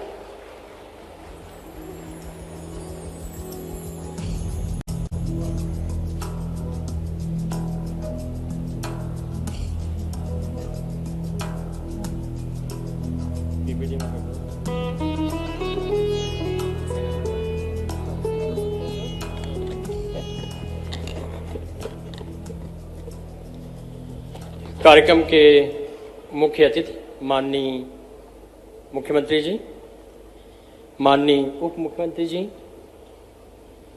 सभी सम्मानीय आदरणीय निवेशकगण, प्रतिभागीगण व मीडिया के मित्र। कहते हैं मध्य प्रदेश संभावनाओं का प्रदेश है और माइनिंग में तो अपार संभावनाएं हैं, और उसमें भी यदि हम शहडोल संभाग की बात करें तो मैं यदि शहडोल संभाग को माइनिंग संभाग बोलूं तो शायद अतिशयोक्ति नहीं होगी। और ये जो मिनरल पाए जाते हैं इसकी एक लंबी फेहरिस्त है, चाहे वो एनर्जी में कोल हो, कोल बेड मीथेन हो, ऑयल हो, चाहे वो स्ट्रेटेजिक और क्रिटिकल मिनरल्स हैं, चाहे वो बेस मेटल्स के मिनरल्स हैं। एक बहुत लंबी फेहरिस्त है जो मध्य प्रदेश में पाई जाती है। शायद मध्य प्रदेश ही कुछ उन स्टेट्स में होगा जहां इतनी विविधतापूर्ण के मिनरल्स पाए जाते हैं और बहुत प्रचुर मात्रा में पाए जाते हैं। कॉपर में हम पूरे देश में नंबर 1 हैं, मैग्नीज में नंबर 1 है, डायमंड में नंबर 1 है, रॉक फॉस्फेट में नंबर 2 है, लाइमस्टोन में 3 है, कोल बेड मीथेन हमारे यहाँ 36% पाई जाती है जो यही शहडोल संभाग में पाई जाती है। इसके अलावा माइनर मिनरल्स में डोलोमाइट है, मार्बल है, फेयर क्ले है, पैरोफिलाइट है, डायस्पोर है। ये वो संभावनाएं हैं जो आपके और हमारे बीच में हैं, जहां हम सभी आप निवेश कर सकते हैं। और ऐसा नहीं है कि किसी क्षेत्र विशेष में हो, मिनरल्स पूरे मध्य प्रदेश में हैं। यदि हम ईस्ट में जाते हैं तो मंडला, छतरपुर, मंडला, शहडोल, यहाँ पे कोल है, कोल बेड मीथेन है, डोलोमाइट है। यदि हम सतना सिंगरौली जाते हैं तो वहाँ लाइम स्टोन है, गोल्ड है, डायमंड है। और यदि हम झाबुआ जाते हैं तो वहां पे रॉक फॉस्फेट है और ग्रेफाइट है। इसी तरह के पूरे देश, पूरे प्रदेश में कोई न कोई मिनरल्स पाया जाता है।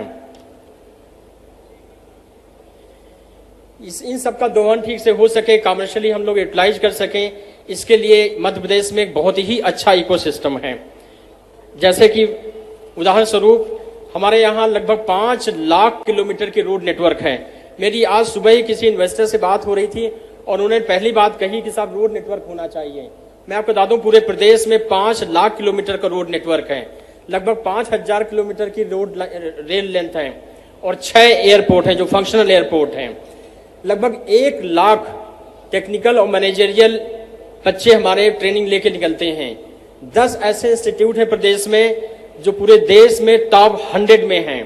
पॉलिसी सपोर्ट्स के बारे में जैसे इंडस्ट्री पीएस ने बहुत डिटेल में बताया और बहुत अच्छा बताया उन्होंने। इसके अलावा सरप्लस एनर्जी में सरप्लस स्टेट है, अबंडेंस मात्रा में वाटर अवेलेबल है, और मिनरल्स जो है वो आप जानते ही हैं।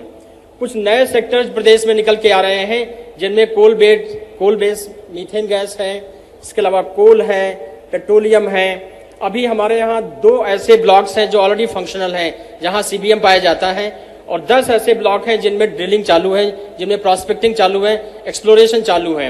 आज की स्थिति में पूरे देश में लगभग 36% कोल बेस मीथेन हम लोग पैदा कर रहे हैं, और जब ये 10 जो ब्लॉक्स हैं इनमें एक्सप्लोरेशन हो जाएगी तो जाहिर है कि हमारी स्थिति और भी बहुत अच्छी होगी।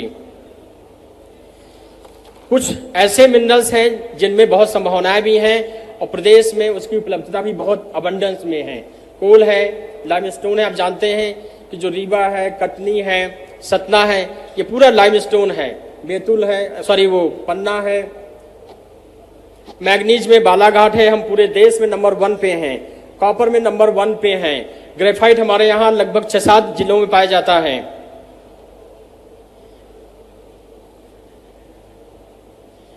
और इन सब का फायदा हम और आप ले सकें, इसके लिए आवश्यक है कि लगातार प्रॉस्पेक्टिंग होती रहे, लगातार एक्सप्लोरेशन होता रहे। मैं आपको बताना चाहता हूं कि माननीय मुख्यमंत्री जी के मार्गदर्शन में हम उन राज्यों में हैं जहां सबसे ज़्यादा एक्सप्लोरेशन चालू है। इस समय पूरे प्रदेश में लगभग 73 ब्लॉक्स ऐसे हैं जिनमें एक्सप्लोरेशन हो रहा है और इनमें 62 ब्लॉक्स ऐसे हैं जो विभिन्न मिनरल्स के हैं। 62 ब्लॉक्स ऐसे हैं जो इसी मार्च में अगले 2 महीने बाद ऑप्शन के लिए उपलब्ध हो जाएंगे। जो लोग इन्वेस्ट करना चाहते हैं वो डिटेल्स ले सकते हैं और ये एक्सप्लोरेशन करने के बाद ये माइनिंग के लिए उपलब्ध हो सके, इसलिए लगातार इनकी ऑप्शन होती रहती है। अभी हमारे यहाँ लगभग हर 4 महीने में एक ऑप्शन होता है।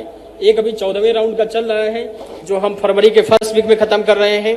15वें राउंड में जिसमें लगभग 35 ब्लॉक हम ऑप्शन करेंगे, जिसका 25 जनवरी का ऑप्शन की प्रक्रिया शुरू होगी जो आप लोगों के सामने उपलब्ध रहेगी। भारत सरकार कोल के बारे में जैसा कि आप जानते होंगे, भारत सरकार कोल के ऑप्शन करती है, उनकी भी प्रक्रिया चालू, उनका 11वां राउंड चालू है जिसमें उन्होंने प्रदेश के 7 ब्लॉक्स ऑप्शन के लिए रखे हुए हैं। ये सभी कार्य हो सके, आपको फैसिलिटेट किया जा सके, इसके लिए जैसा कि पीएस इंडस्ट्रीज ने पूरा डिटेल बताया कि हमारे यहाँ ईज ऑफ डूइंग बिजनेस में हम लोग टॉप में हैं पूरे देश में, और विभाग के भी अपने अपने मॉडल्स हैं, अपनी प्रक्रिया है। हमारे यहाँ एक इंटर डिपार्टमेंटल एक कमेटी बनी हुई है जिससे डिफरेंट डिपार्टमेंट्स के प्रमुख सचिव लोग रहते हैं। आप लोगों की कोई भी समस्या है उसमें जाती है और लगभग हर महीने उसका रिव्यू होता है, मॉनिटर होता है, और वो रिव्यू हाईएस्ट लेवल से होता है, माननीय मुख्यमंत्री जी के लेवल से और प्रमुख सचिव के मुख्य सचिव लेवल के लेवल से होता है।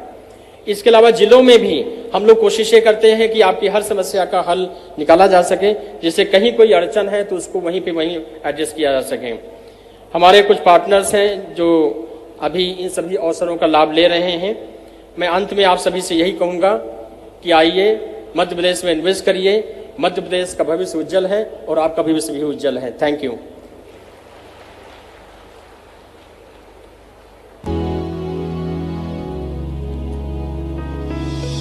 धन्यवाद माननीय। और खनिज एवं खनन संसाधन विभाग के इस प्रस्तुति के बाद अब मैं आईटी, आईटीएस और ईएसडीएम के अफसरों पर प्रस्तुति के लिए आमंत्रित करती हूं श्री आशीष वशिष्ठ जी, प्रबंध निदेशक एमपीएससीडीसी। कृपया करतल ध्वनि के साथ स्वागत कीजिए श्री आशीष वशिष्ठ जी का।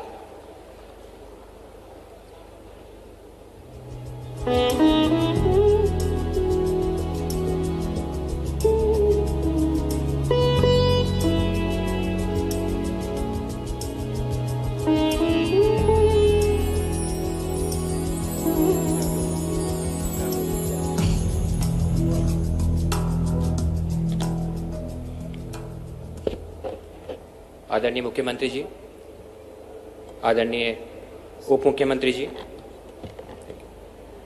आदरणीय मंच, मैं यहाँ आईटी, आईटीएस और ईएसडीएम के क्षेत्र में इन्वेस्टमेंट की सभी संभावनाओं पर एक प्रेजेंटेशन आपके सामने प्रस्तुत कर रहा हूँ। मध्य प्रदेश को हम एक सक्सेसफुल आईटी हब क्यों बोलते हैं? क्योंकि हमारे यहाँ पर एक वाइब्रेंट टेक इकोसिस्टम है जिसमें हमारे पास आईटी कंपनीज हैं, आईटी पार्क्स हैं, 5 हमारे पास आईटी के स्पेशल इकोनॉमिक जोन्स हैं, हमारे पास टेक्निकली स्किल्ड वर्कफोर्स है। जैसा अभी पहले के प्रेजेंटेशन में भी बताया, हमारे पास टेक्निकल एजुकेशन के कॉलेजेस हैं जिसमें हम UG, PG, diploma courses run कर रहे हैं। हमारे पास आईआईटी, आईआईएम जैसे प्रीमियर इंस्टीट्यूशन भी हैं।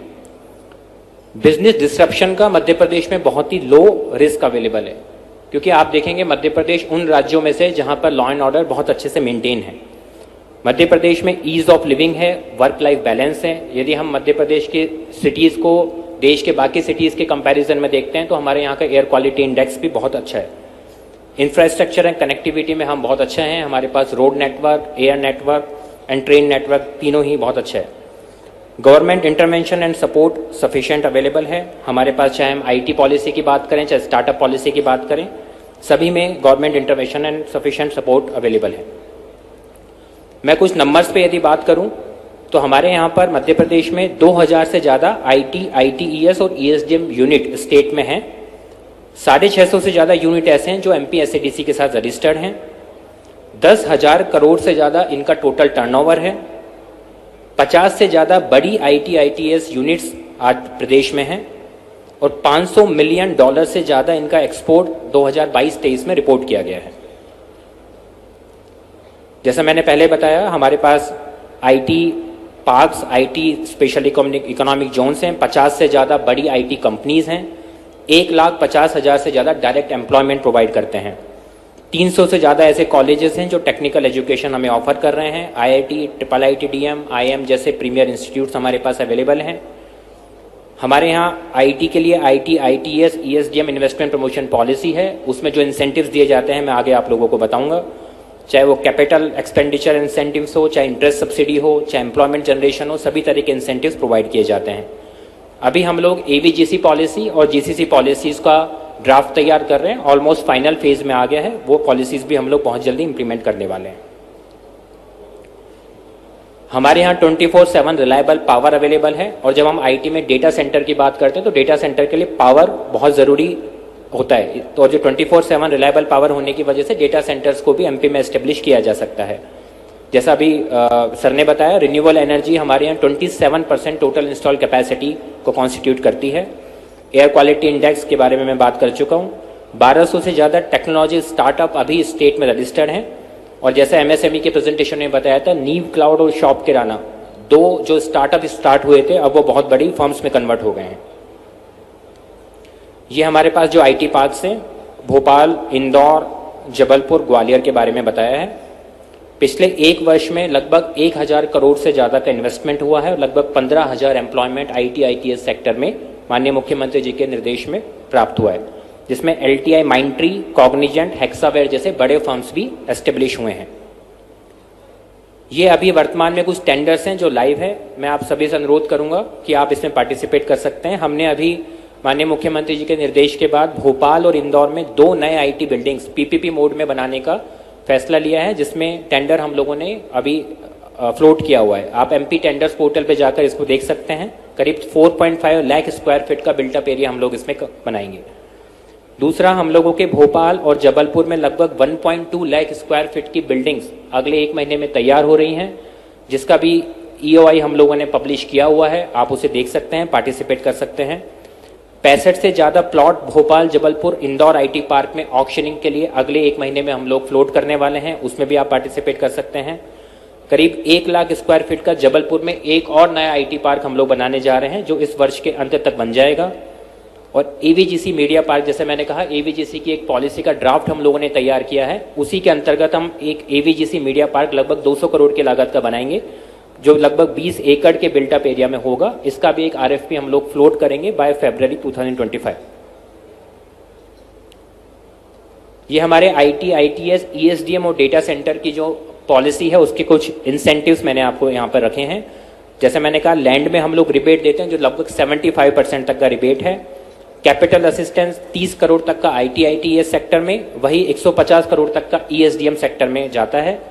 इंटरेस्ट असिस्टेंस दिया जाता है, स्टैम्प ड्यूटी रजिस्ट्रेशन चार्जेस होते हैं। इसके अलावा rental, coworking rental assistance, employment generation assistance, patent filing assistance, certification assistance और भी बहुत तरह के असिस्टेंस है। आप वेबसाइट पे जाकर एक बार उसको डिटेल में देख सकते हैं। इस स्लाइड में आप देखेंगे जो हम लोग इंसेंटिव्स दे रहे हैं। यदि आईटी आईटीएस यूनिट में आप 100 करोड़ रुपए का इन्वेस्टमेंट करते हैं तो लगभग 30 करोड़ रुपए तक का असिस्टेंस मध्य प्रदेश सरकार दे रही है। इसी प्रकार डेटा सेंटर में 50 करोड़ तक का इंसेंटिव्स असिस्टेंस प्रोवाइड किया जा रहा है। ईएसडीएम यूनिट में यदि 100 करोड़ का इन्वेस्टमेंट करते हैं तो स्टेट में उसका 34 करोड़ तक का असिस्टेंस और सेंटर में लगभग 25 करोड़ तक का असिस्टेंस दिया जाता है। आईटी आईटीएस पॉलिसी 2023 में डेवलपर्स के लिए भी इंसेंटिव्स हैं। यदि आप 100 करोड़ तक का इन्वेस्टमेंट करते हैं तो लगभग 27 करोड़ का असिस्टेंस उपलब्ध कराया जाता है। और नीचे जो इसमें लिखा हुआ है कस्टमाइज पैकेजेस, ये मेगा प्रोजेक्ट्स के लिए हैं। उसमें 200 करोड़ तक का आईटी आईटीएस में, 300 करोड़ ईएसडीएम और 500 करोड़ डेटा सेंटर है। इसमें हम लोग लैंड विदाउट टेंडर भी उपलब्ध कराते हैं। फिस्कल इंसेंटिव के साथ साथ आईटी आईटीएस पॉलिसी में बहुत सारे नॉन फिस्कल इंसेंटिव भी प्रोवाइड किए जाते हैं, चाहे वो शॉप्स एंड एस्टेब्लिशमेंट एक्ट हो, चाहे वो फैक्ट्रीज एक्ट हो या मिनिमम वेजेस एक्ट हो। उसके अंतर्गत जो प्रावधान है उसका लाभ भी नॉन फिस्कल इंसेंटिव के रूप में दिया जाता है। इसके अलावा मेगा प्रोजेक्ट्स को, जैसे मैंने कहा, मेगा प्रोजेक्ट्स और डेटा सेंटर के लिए डायरेक्ट लैंड अलॉटमेंट का प्रोविजन भी है, जो हम cabinet committee for investment provision CCIP में लेकर जाते हैं। स्पेस अलॉटमेंट रेंटल में first come first serve basis पे उपलब्ध कराया जाता है और ऑन डिमांड बिल्डिंग्स में प्लग एंड प्ले फैसिलिटीज भी अवेलेबल है। जैसा मैंने कहा, ये अभी अपकमिंग पॉलिसीज भी हम लोग बना रहे हैं, जिसमें global capacity centre GCC, drone policy, AVGC policy और साथ में सेमीकंडक्टर पॉलिसी, इन सभी के ड्राफ्ट बन चुके हैं। मल्टीपल स्टेक होल्डर्स के साथ डिस्कशन हो चुका है। बहुत जल्दी इन सभी पॉलिसीज को भी हम लोग अंतिम रूप में माननीय मुख्यमंत्री जी के निर्देश में कंप्लीट करने वाले हैं। Thank you. मेरा बस सभी से अनुरोध है कि आप मध्य प्रदेश की इस नई जर्नी में पार्ट बने। धन्यवाद। जय हिंद।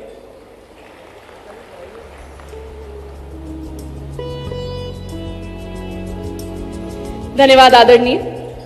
मध्य प्रदेश में पर्यटन की अपार संभावनाएं हैं। जो मध्य प्रदेश आता है यहाँ की खूबसूरती देखकर मंत्रमुग्ध हो जाता है। पर्यटन क्षेत्र में अवसरों पर प्रस्तुति के लिए अब मैं स्वागत करती हूँ श्रीमती विदिशा मुखर्जी, अतिरिक्त प्रबंध निदेशक मध्य प्रदेश पर्यटन बोर्ड।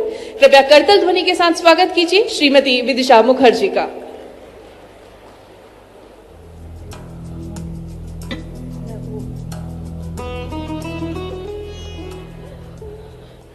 माननीय मुख्यमंत्री महोदय, माननीय उप मुख्यमंत्री महोदय, माननीय मंत्रीगण, माननीय जनप्रतिनिधिगण, माननीय वरिष्ठ जन, वरिष्ठ अफसरान, मीडिया के बंधु एवं माननीय निवेशकगण, can I have the video please?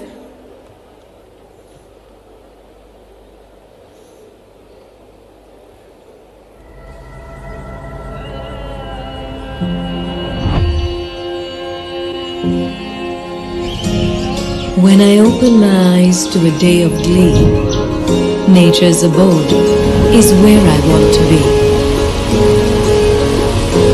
Enchanted by its scenic charms, I desire to bask in its blissful arms.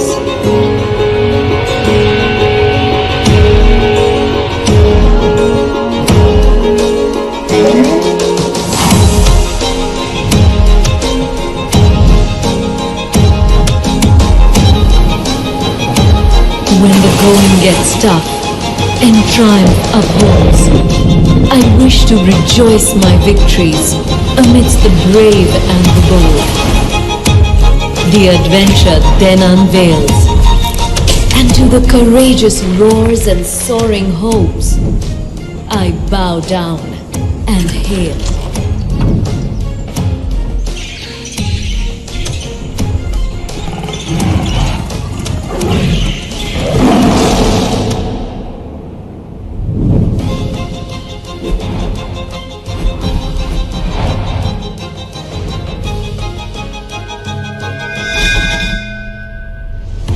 For the times when the spirit is at peace, I seek the divine, and uncertainty I seize.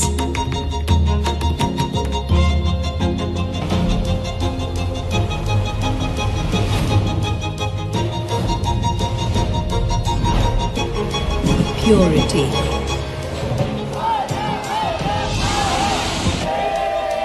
power, passion, and pleasure.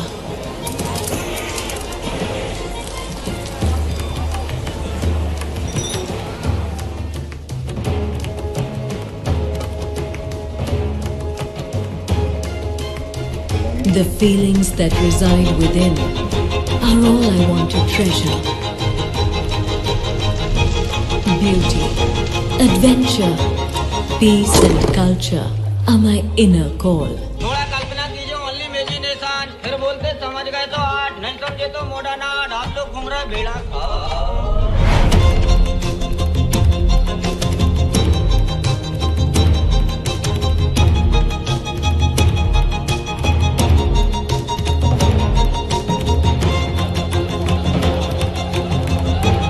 I am the heart, and I desire it all.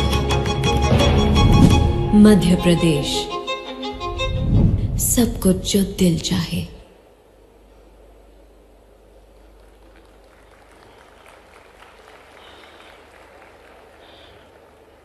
Y Madhya Pradesh? Madhya Pradesh में ऐसा क्या है जो लोगों को लुभाता है, investors को लुभाता है? हमारे पास है वर्ल्ड हेरिटेज साइट्स, उसमें से 3 परमानेंट और 11 है हमारे टेंटेटिव लिस्ट में। हमारे पास है वर्शिप के बहुत सारे, हमारे पास 2 ज्योतिर्लिंग है, महाकालेश्वर, ओंकारेश्वर। उसके अलावा है बहुत सारे वाटर बॉडीज, जीवनदायिनी माँ Narmada, Chambal, Ken, Betwa, Tapti, and the list is endless. हमारे पास है wildlife, we are the tiger state with maximum number of tigers, we are the leopard state with the maximum number of leopards. और वंडर्स ऑफ नेचर, आप पचमढ़ी ले लीजिए, पचमढ़ी के breath taking landscapes, भेड़ा घाट, लमेटा घाट के लमेटा फॉर्मेशन, हमारे रैने फॉल्स के बदलते हुए ग्रेनाइट्स, सभी चीज आपका मन मोह लेते हैं। Next please.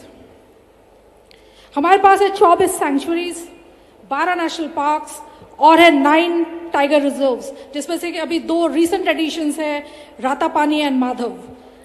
अगेन हमारे पास, मैंने पहले ही बताया, 14 साइट्स हैं हमारे यूनेस्को के और 2 हमारे ज्योतिर्लिंग हैं।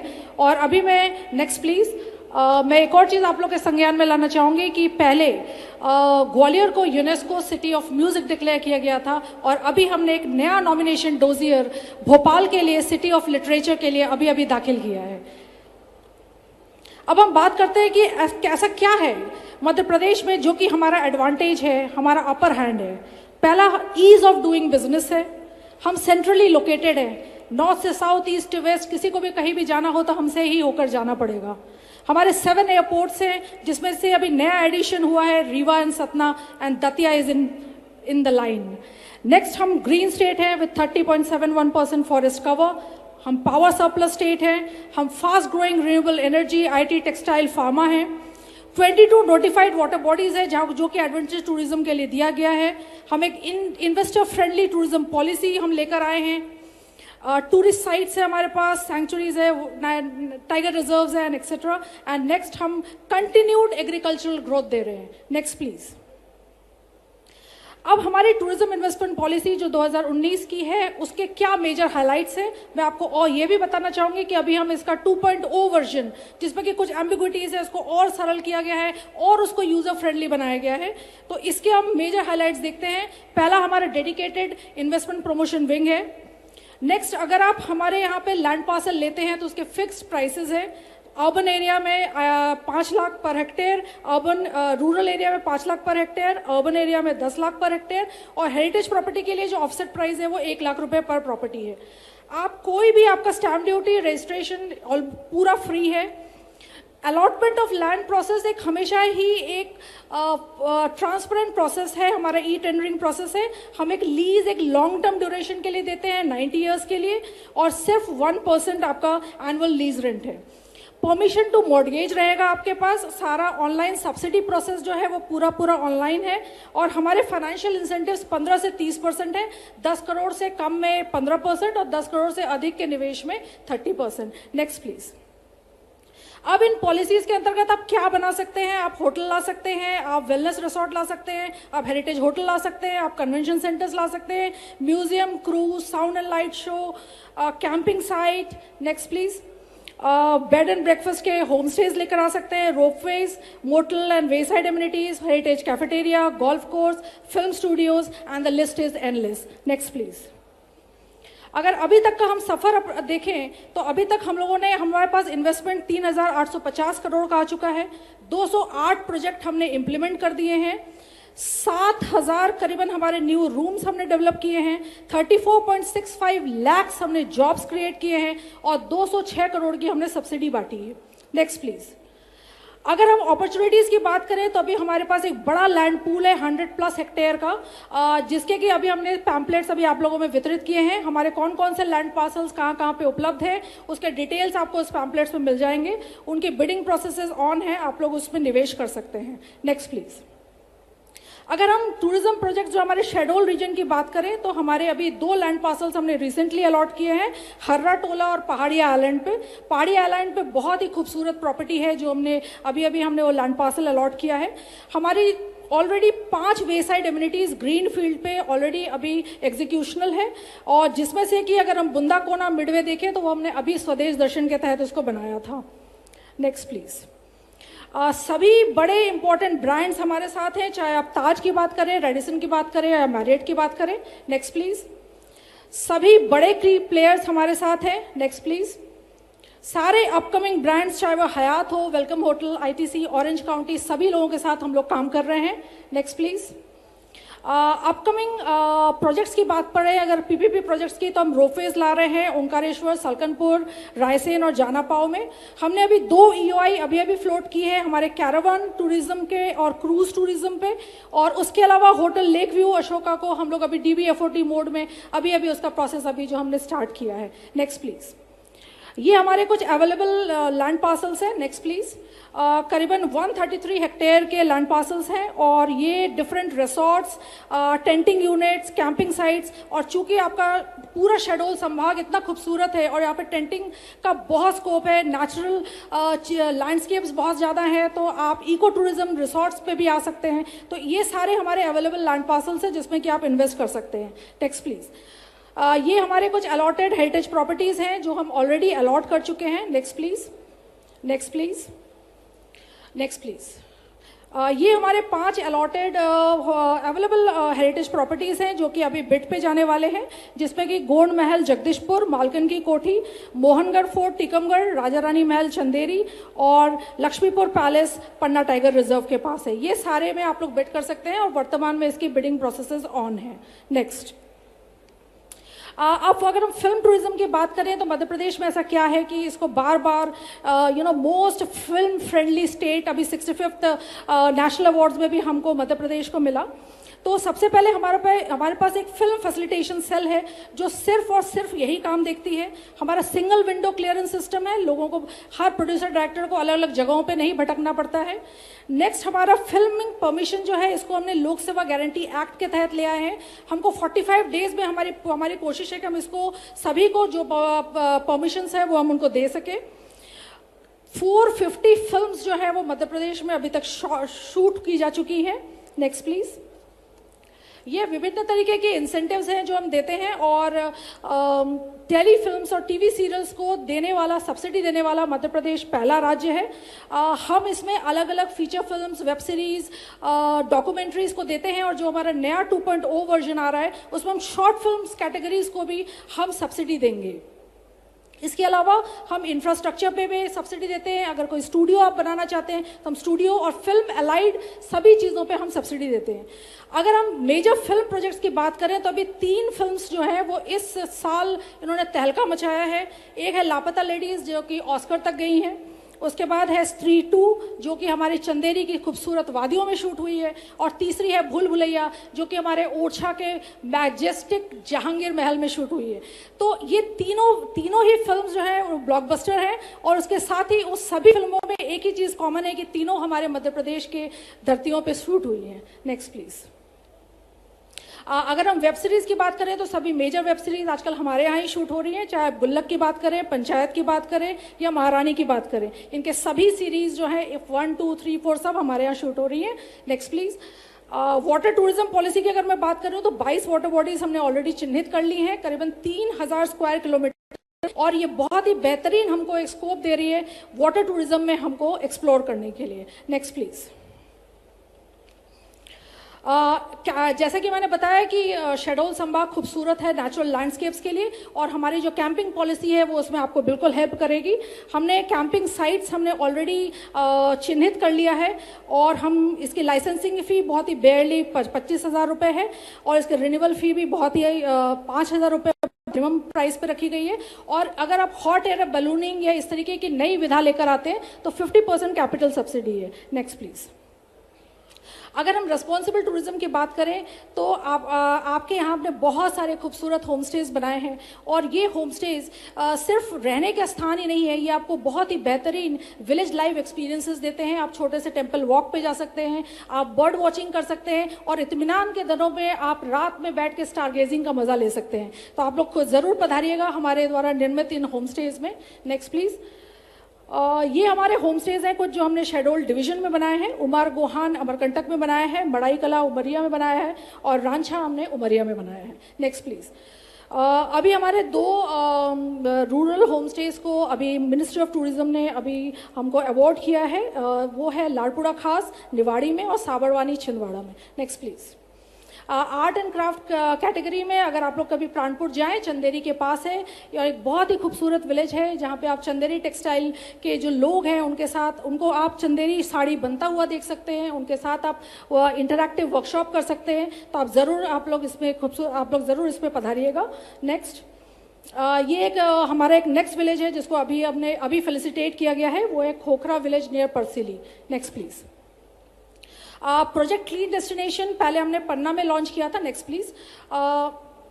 Next please. हाँ, अभी हमने नया एक MOU साइन किया है कोका कोला फाउंडेशन के CSR एक्टिविटी के साथ, जिसमें कि हम बांधवगढ़ के आसपास के जो 5 हमारे विलेज पंचायत हैं वहाँ पे हम इसमें स्वच्छ भारत के काम करेंगे। इसमें हम नियर अबाउट अभी करीबन 100 रिसोर्ट्स हैं जो करीबन 1 टन कचरा जो है वो निकाल रहे हैं। तो इसका सेग्रीगेशन, ग्राम पंचायत में अवेयरनेस इत्यादि हम लोग इसमें करेंगे और ये पूरा CSR इनिशिएटिव है। Next please. सेफ टूरिज्म में हमने करीबन 10,000 लड़कियों को ट्रेन किया है अलग अलग विधाओं में, हॉस्पिटैलिटी में, टूर गाइड्स में, सिटी फैसिलिटेटर्स में, और इसी का एक बेहतरीन एग्जांपल आपको मिल सकता है। Next please.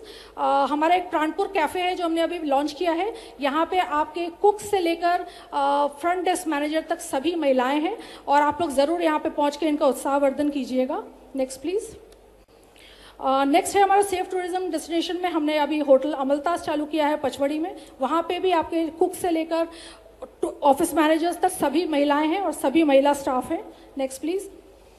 एडवेंचर टूरिज्म में बहुत सारे आप लोगों के पास कैंपिंग साइट्स हैं, आपके पास अलग अलग Riders in the wild biking facilities हैं, बफर में सफ़र है और बहुत सारे ट्रैकिंग ट्रेल्स हैं। Next please. Next please. अगर हम मेजर इनिशिएटिव शेड्यूल डिवीजन की सोचें तो हम बांधवगढ़ नेशनल पार्क में हमने वाइल्ड लाइफ सर्किट्स चालू किया था, जिसमें कि हमने बहुत सारे वॉकिंग ट्रेल्स, मचान्स और TFCs बनाए थे। Next please. नेक्स्ट है सरसी आइलैंड, जो कि एक बहुत ही खूबसूरत आइलैंड है जो कि हमारे स्वदेश दर्शन के तहत हमने बनाया था। आप लोग ज़रूर उसको विजिट कीजिएगा। Next please. प्रसाद के अंतर्गत हम अमरकंटक में बहुत सारे काम कर रहे हैं। हम नर्मदा मंदिर का डेवलपमेंट कर रहे हैं, इंदिरा दमन लेक का कर रहे हैं, टूरिस्ट फैसिलिटी सेंटर, माई की बगिया और सोनमुड़ा। आप लोग कुछ ही दिनों में हमारे ये काम प्रोजेक्ट कंप्लीट हो जाएगा और अमरकंटक में आपको एक बेहतर टूरिस्ट एक्सपीरियंसेस हम लोग दे पाएंगे। Next please. Next please. ये हमने एक FCI बनाया है जो अभी ऑलमोस्ट रेडी होने वाला है शेड्यूल में। Next please. PM श्री पर्यटन वायु सेवा हमने स्टार्ट किया है और भी हम इसको 5 शहरों में अभी चल रही है और वर्तमान में हम इसको शीघ्र ही सतना में स्टार्ट करने वाले हैं। Next.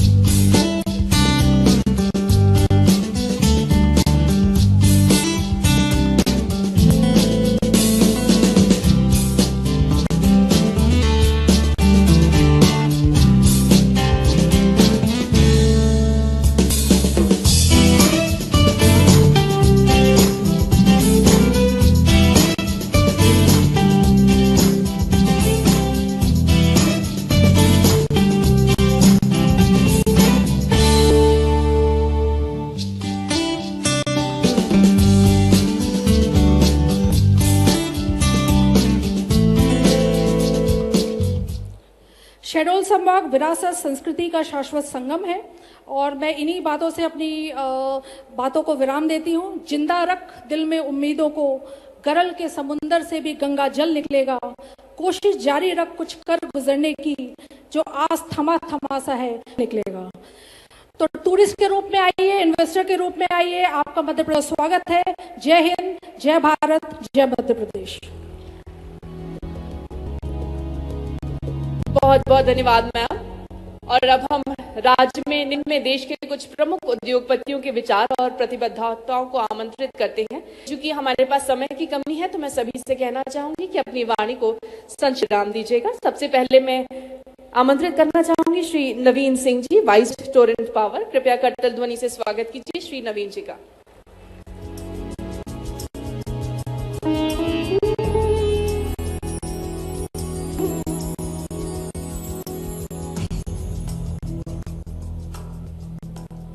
Honorable Chief Minister of Madhya Pradesh and respected Shukla Sahab, और मेरे अधिकारीगण, good morning and for inviting us to this August gathering at the 7th edition of the Regional Industry Conclave. I represent Torrent Power, an integrated power utility company that has long been to the energy sector, with a strong focus on generation, transmission and distribution and sustainable power to meet the growing energy demand of our nation. The current generating capacity is 4.6 gigawatt, which includes 3.1 gigawatt of the city and 1 gigawatt RE capacity. About 3 gigawatt capacity is under construction. We serve more than 28 customers through our distribution network and operate 500 kV of transmission network of 400 kV and 200 kV and have 4 km of under construction transmission network of 400 kV. Torrent also offers high quality cables at the state-of-art manufacturing facility in Gujarat. Torrent Power intends to set up a state-of-the-art ultra supercritical thermal plant of 1600 megawatt in Madhya Pradesh. These decisions comes after a careful analysis of the state energy needs, readiness, and its progressive policy framework Madhya Pradesh. With its growth, agriculture provinces and increasing demand for electricity present a golden opportunity for power generation companies like ours. The state modernize its power infrastructure coupled with a business-friendly environment aligned perfectly with our vision of providing reliable and affordable power, promoting sustainable growth. As one of the leaders in the energy sector, Torrent Power has always placed a strong emphasis on meetings of the future while adhering to high standard of environmentality. We are committed to ensuring that the thermal power plant we develop in Madhya Pradesh will be built using the most advanced technology level, maximizing efficiency and minimizing environmental impact. The establishment of this plant will not only address the risen growing demand of power, but will also create thousands of direct and indirect employment opportunities, contributing to the local economy and fostering skill development in the region. Moreover, we'll focus on creating strong partnership with the local suppliers, contractors and service providers, ensuring that this project becomes a key driver of economic growth in Madhya Pradesh.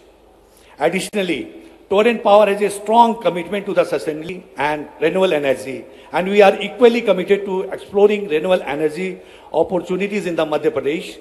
This is a state that not only provides vast potential for conventional energy, but is also investing heavily in clean energy solutions, which align with our broader goal of reducing the carbon footprint while meeting power demand.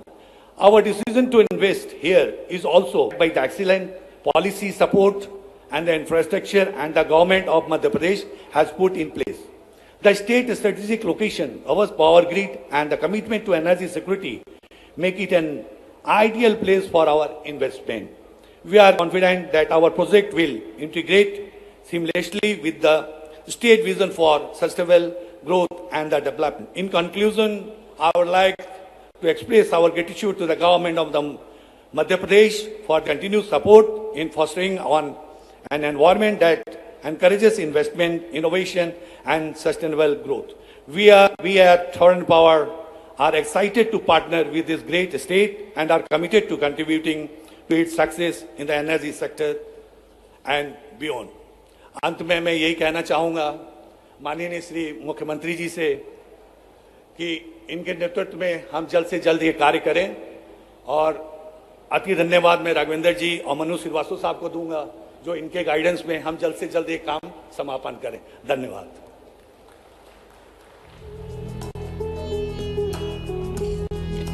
Thank you so much, sir. Now, I would like to request Shri Harsh Trivedi, MD Ramnik Power Balaghat, to please come for your address. एक बार जोरदार तालियां हो जाए श्री हर्ष त्रिवेदी जी के लिए।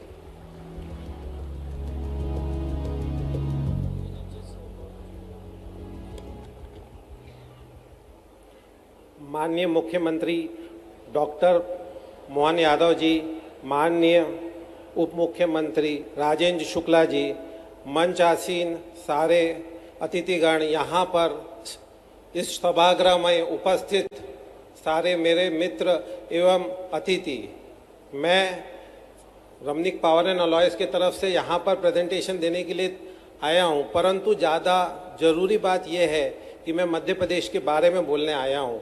हमने जब हमारा सफ़र शुरू किया था तब हमारा निवेश करीबन 50 करोड़ रुपए था। आज वह निवेश बढ़कर 300 साढ़े 300 करोड़ रुपए हो गया है। यह मध्य प्रदेश की पॉलिसी है। यहाँ के जो हमारे तेजस्वी ओजस्वी मुख्यमंत्री जी का मार्गदर्शन है, जिस कारण से हम यह स्थिति को पहुँच पाए हैं। एक समय था जब हमें बिजली की यहाँ पर उपलब्धता नहीं थी। मध्य प्रदेश में कोई भी प्लांट बिना कैप्टिव पावर प्लांट के संभव नहीं था।